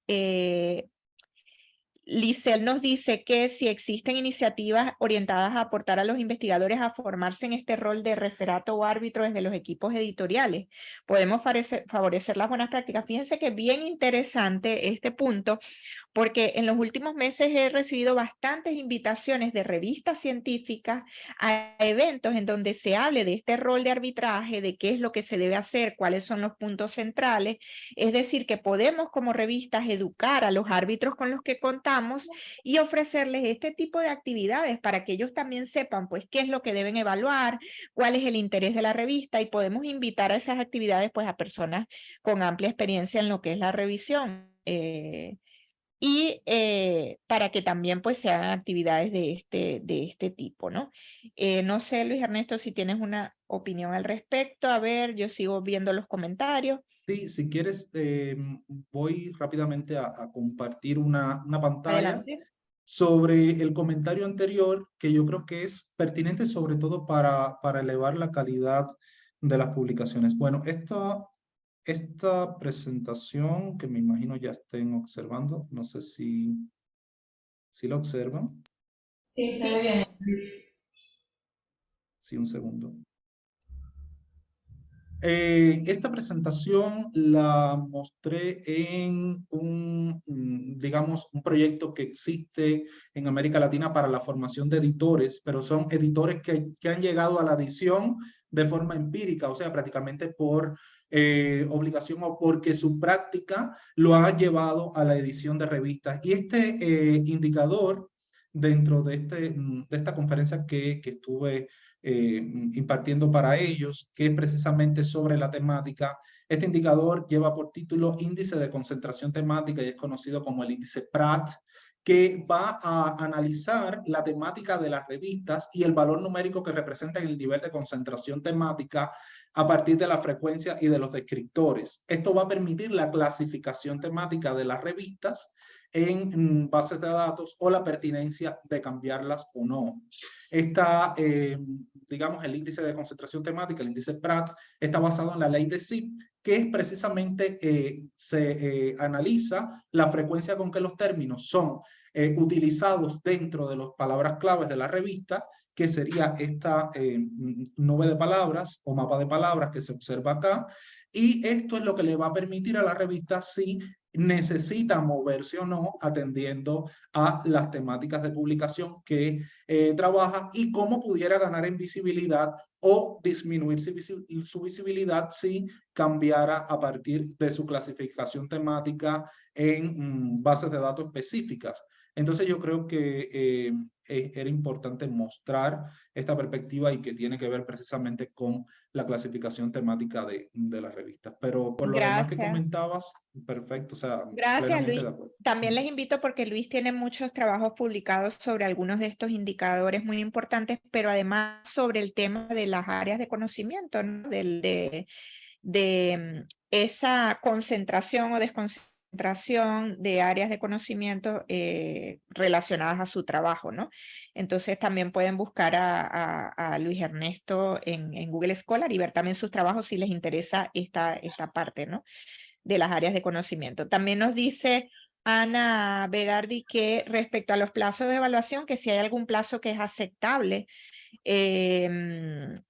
que si depende también del número de la revista, si es por año, si es semestral, etcétera. Yo realmente creo que un plazo aceptable son 4 semanas, quizás 6 a lo sumo, porque siempre andamos apurados en las revistas, pues sobre todo si el número ya va a salir, pues muchas veces tenemos que buscar árbitros amigos o conocidos para pedirle por favorcito, dame la evaluación en una semana, porque estoy apuradísima, ya sabemos todos, María Cecilia, cómo eso es crucial, el tema de la evaluación, ¿no? Porque necesitamos esa evaluación, pero además la necesitamos rápido. Entonces yo diría que 4 a 6 semanas, no sé, Luis, ¿qué tiempo podrías decir tú? Sí, generalmente ese es el periodo de tiempo estándar que se le ofrece a los revisores, a no ser precisamente que sucedan estas cuestiones que menciona sobre la necesidad de sacar el número en tiempo y que, bueno, ya se acude a las relaciones personales para poder lograr que el proceso sea más rápido o más expedito. Entonces, también creo que sobre esta cuestión, y lo más importante es que si un investigador postula una contribución a una revista científica es porque tiene la garantía de que como los procesos editoriales son más rápidos que en otros medios, el proceso va a ser rápido, el proceso de revisión. Y entonces sí existen malas prácticas editoriales y sobre todo en la revisión de contribuciones que se han demorado hasta casi 2 años para luego rechazar el artículo. Y ya cuando pasan 2 años, las referencias bibliográficas se tornan obsoletas, hay que volver a rehacer el marco referencial y entonces esto genera un retrabajo para el investigador y también se revierte en la calidad de la revista, puesto que una vez que sucede esto, nunca más volvería a enviar yo un artículo a esa publicación. O sea, te voy a hablar sí. de mi mala experiencia al respecto, no voy a decir el pecador, en donde envié un artículo, 8 meses después pregunté, me dijeron que no tenían árbitros aún, 1 año después volví a preguntar, me dijeron que seguían buscando árbitros y 1 año y medio después me dijeron que no encontraron nunca árbitros. Entonces tú pierdes ese tiempo, el trabajo, el esfuerzo que colocaste y te da como que un mal sabor, ¿no? La experiencia. Aparte que también he visto, por ejemplo, vi alguna vez revistas que le hice la recomendación que recibían trabajos, pero los guardaban hasta que sacaran los previos que tenían. Y yo le digo, no, esto tiene que ser continuo, tú no puedes guardar trabajos porque el autor está esperando una respuesta, así sea para que tú le digas que lo vas a publicar dentro de 1 año, pero que tenga su evaluación, ¿no? Entonces es importante que cumplamos, o sea, que nosotros como editores también respetemos los tiempos del autor y que podamos darle una respuesta favorable, porque al final ese servicio es el que estamos prestando, ¿no? De evaluar su contribución en la medida de lo posible y prestarle el servicio dándole respuesta, pues, acertada a tiempo, ¿no? Tampoco se trata de tenerlos esperando para no darles alguna respuesta, ¿no? Sí, y también, Adelante, también Luis. creo que es importante que se está trabajando y sobre todo en contraposición a lo que mencionas, el asumir la publicación continua. Esto significa que ya una vez que el trabajo fue revisado y fue evaluado por los revisores y entonces ya se llevaron a cabo las correcciones, pasa directamente a la maquetación y entonces se publicaría en ese número continuo y que por lo tanto el proceso sería aún más rápido y sería lo deseable. O sea, el investigador que envía su trabajo en una revista busca precisamente la rapidez con que los procesos editoriales ocurren en estas fuentes de información. Entonces, concuerdo plenamente contigo en ese sentido y evidentemente hay que respetar los tiempos del investigador y sobre todo el esfuerzo que genera la creación o la generación de una investigación. Fíjate que incluso en este trabajo que les comentaba yo tuve que volverlo a rehacer porque ya, como dice Luis, se había descontextualizado, ya las referencias no eran, incluso los datos que había sacado ya habían cambiado porque las revistas, era un estudio sobre revistas y las revistas ya tenían otros datos. Entonces prácticamente tuve que volver a hacerlo. Fíjese que Gladys dice que si se deberían publicar claramente las fechas, sí, definitivamente hay que publicar las fechas de recepción, revisión, publicación, todo eso, porque eso es importante para los índices, ¿no? Porque también muestra pues ese trabajo editorial, ¿no? Y bueno, incluso ese cielo pide, eso es un indicador muy importante para ese cielo, el tema de tiempo entre recepción y publicación, porque eso también muestra la eficacia editorial, ¿no? En esos procesos, ¿no? La eficiencia en el tema de los procesos. No sé, Luis, si quieres comentar algo más. A mí me gustaría hacer un comentario cuando ya estemos en el cierre sobre algún tema ético, que también es importante que como árbitros y como editores lo conozcamos y sepamos sobre alguno de estos temas para luego hacer el cierre, ¿no? Yo creo que ya prácticamente cerrando el conversatorio, creo que es importante también mencionar una cuestión que ocurre también con frecuencia en el ámbito de la revisión de las contribuciones, y es que en el momento de la revisión, por lo general también se detecta o ocurre con frecuencia que se detecte que esta contribución o parte de ella ya fue publicada. Y entonces es importante notificar de inmediato a la revista porque en esos casos lo que ocurre es que ya se retira el manuscrito del proceso de evaluación. Y bueno, precisamente en esa designación como experto en la revisión de las contribuciones conlleva a que conozca evidentemente las últimas tendencias que se están publicando en torno a un campo dominio del conocimiento, y esto es lo que puede conllevar a poder identificar si el trabajo es precisamente original o si no es original. Y es importante mencionar que también ocurre en la evaluación de las contribuciones. Fíjate, Luis, que es importante ahora que hablas de eso de original, el tema de la evaluación de plagio, ¿no? Que se ha popularizado mucho, pero que yo también siempre digo que hay que tener mucho cuidado porque estos sistemas antiplagio requieren la opinión humana. Es decir, no es solamente el informe que genera el sistema antiplagio, es que nosotros como humanos debemos analizar ese informe y ver lo que realmente dice, porque ya sabemos que hay muchas palabras comunes, muchas frases comunes, muchas referencias que han sido usadas en diversidad de documentos, entonces hay que tener cuidado también con eso. Para cerrar con las preguntas del chat, Blanca nos dice que qué pasa cuando hay un gran número de postulaciones por la pandemia y no se pueden publicar. Yo en ese caso recomendaría que le dijeras a los autores que no le vas a publicar de forma pronta, que pueden buscar otra revista, porque muchos tenemos esa presión por publicar o tenemos un proyecto en pie que debemos dar algunos informes o resultados.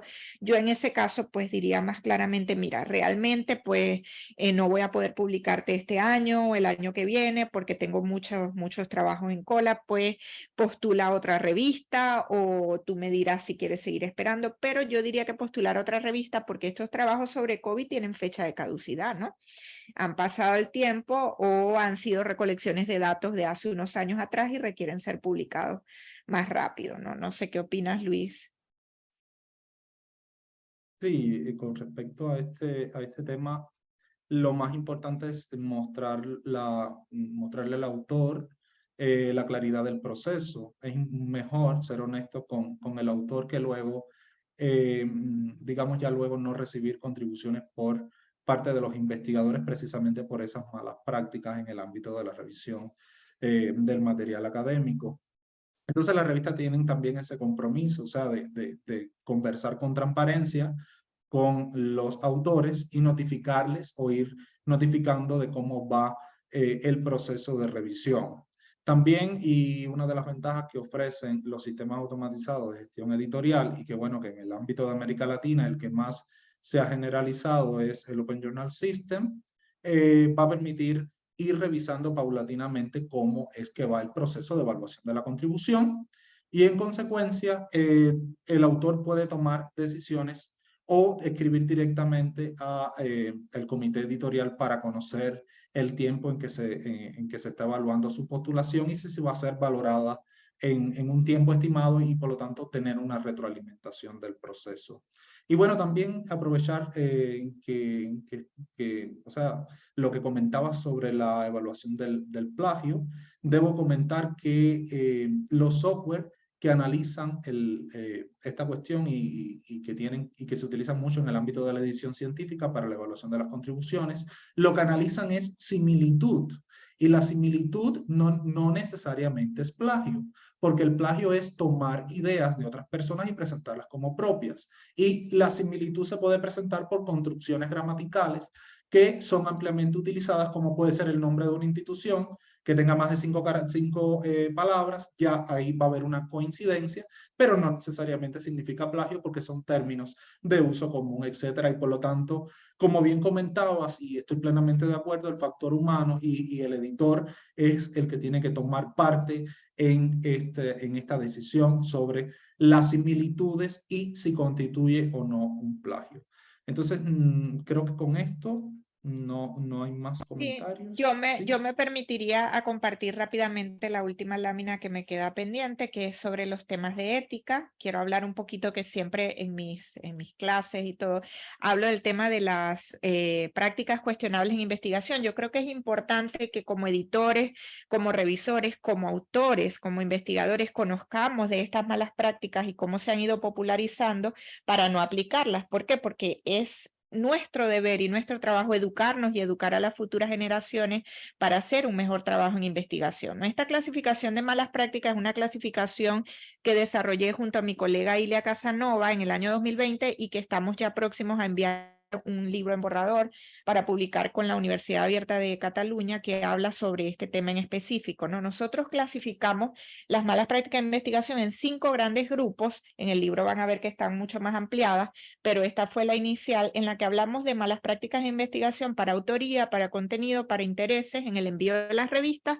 y en el proceso editorial. Voy a hablar rápidamente de la que nos interesan. Del tema de autoría, nosotros como editores debemos estar atentos al tema de autoría fantasma, de autoría regalada o de invitación, de autoría comprada y del orden de autoría. ¿Por qué? Porque es nuestro deber, pues, hacer que los investigadores, pues, conozcan y no apliquen estos elementos, como por ejemplo, no poner a un autor que sí participó en el trabajo o poner a un autor que no participó y regalarle o invitarlo al trabajo.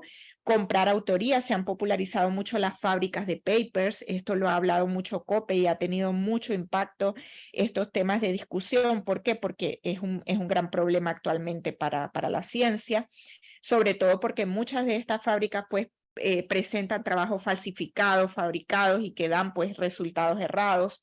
Y ahí nos vamos a las malas prácticas de contenido, el plagio ampliamente reconocido, pero bien evaluado, como yo les digo, a través de los software, pero con la opinión humana o la visión humana, la falsificación o fabricación de datos, la redundancia cuando hablamos de publicación salami o publicación sándwich, el contenido poco ético al usar materiales o al usar información para la que no hemos pedido autorización, el sesgo de publicación que tiene que ver con aprobar una hipótesis o cambiar la hipótesis luego de los resultados para no parecer que nos dé un resultado negativo. El tema de los intereses pues personales, económicos y políticos que confluyen en el tema de la elaboración de artículos, la consideración simultánea de artículos en varias revistas. Fíjense que a mí me ha pasado que envié una evaluación en la que gasté tiempo y esfuerzo buscando evaluadores y resulta que cuando envió la evaluación la persona me dice ya el artículo fue publicado. No debemos enviar a varias revistas al mismo tiempo porque este trabajo es un trabajo arduo. La red de citación con el tema de citaciones forzadas. Y en el tema del proceso editorial, pues esa subjetividad que siempre influye, como la censura editorial, los arbitrajes sesgados, la citación coercitiva. Nosotros podemos sugerir que el autor haga una cita, pero no podemos obligarlo a que haga una cita para poder publicar el trabajo. Y esos intereses competitivos que siempre confluyen en el ámbito de lo que es el tema editorial, ¿no? Muchas veces pecamos de egoístas y decimos, no, si yo estoy en esta área de conocimiento, pues no quiero que esta persona avance, entonces les voy a retrasar el trabajo para que tenga pues más duro el proceso, ¿no? Entonces, bueno, me atreví a compartir esta lámina porque siempre quiero compartir los temas de ética que no están de más cada vez que hablamos de investigación, de revistas científicas, de arbitraje, y que se hacen necesarios pues de discutirlo en este tipo de eventos. Como siempre, pues agradezco la invitación a este evento, a María Cecilia, sobre todo por todo el proceso que ha llevado a cabo en lo que ha sido pues la invitación, la información y todo lo que tiene que ver con el evento de LatinRep. Y a todos los involucrados con LatinRep porque han hecho un trabajo excelente en los últimos años y sabemos que van a seguir creciendo como índice de revistas, pues, y en lo que podamos apoyarlos desde nuestros espacios, pues aquí estaremos. Me permito hacer el agradecimiento porque al principio comencé hablando y ni siquiera agradecí, Luis Ernesto, que eso sí, tú lo hiciste al principio. Entonces, bueno, muchas gracias por la invitación, gracias a las personas que se tomaron el tiempo para estar hoy aquí y escucharnos, y a través de las redes sociales en donde nos encontramos, Luis, quedamos atentos a cualquier comentario, cualquier aporte que podamos hacer, siempre a disposición. Gracias, gracias, y te dejo, Luis, para el cierre. No, de igual forma sumarme al agradecimiento a esta 7ª jornada LatinRep, que es una iniciativa que va ganando en muchos espacios, sobre todo en las revistas latinoamericanas, y creo que es una iniciativa más y necesaria para poder estandarizar los procesos editoriales y sobre todo garantizar la visibilidad de los saberes que se generan en América Latina y el Caribe. LatinRep como iniciativa, también como directorio de revistas científicas de la región, ha favorecido que muchas de estas revistas que prácticamente se inician tengan criterios o estándares principales que asumir para entonces iniciarse en el ámbito de la publicación científica. También agradecerte, colega Willadis, por también estar acá, compartir este espacio, este conversatorio, y que se enriqueció con el debate que pudimos generar al respecto. En ese sentido, quedo también, como comentabas, quedo atento a cualquier cuestión, duda o necesidad que pueda hacerse patente o necesaria para las cuestiones editoriales. Y de la misma forma les compartiría mis contactos en el chat por si existe cualquier otra duda, cualquier otro comentario.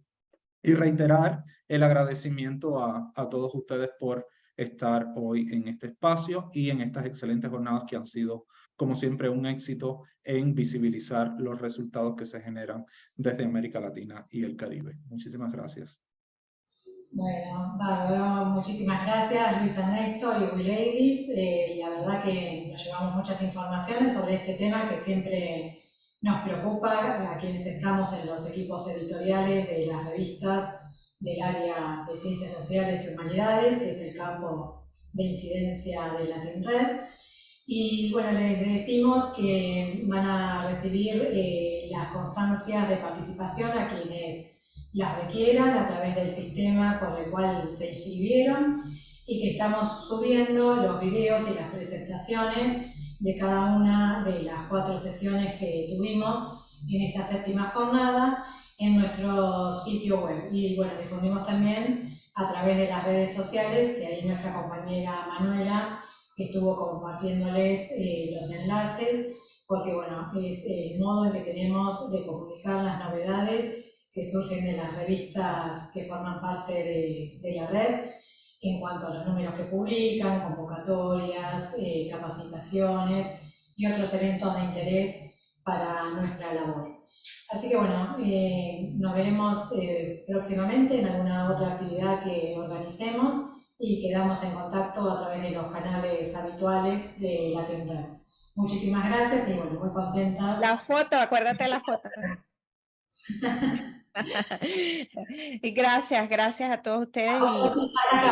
Sí, ahí vamos sacando unas fotitos, después salimos en redes, así que espero que no tengan problema, pero bueno, es una forma de difundir y que más revistas se sumen también a nuestra red, que hoy llega a 2.300, pero sabemos que hay más y bueno, seguimos, a través de la jornada siempre hay un mayor impacto de adhesiones y bueno, queremos llegar a las máximas posibles para ser representativos de lo que ocurre en nuestra región respecto al formato revistas.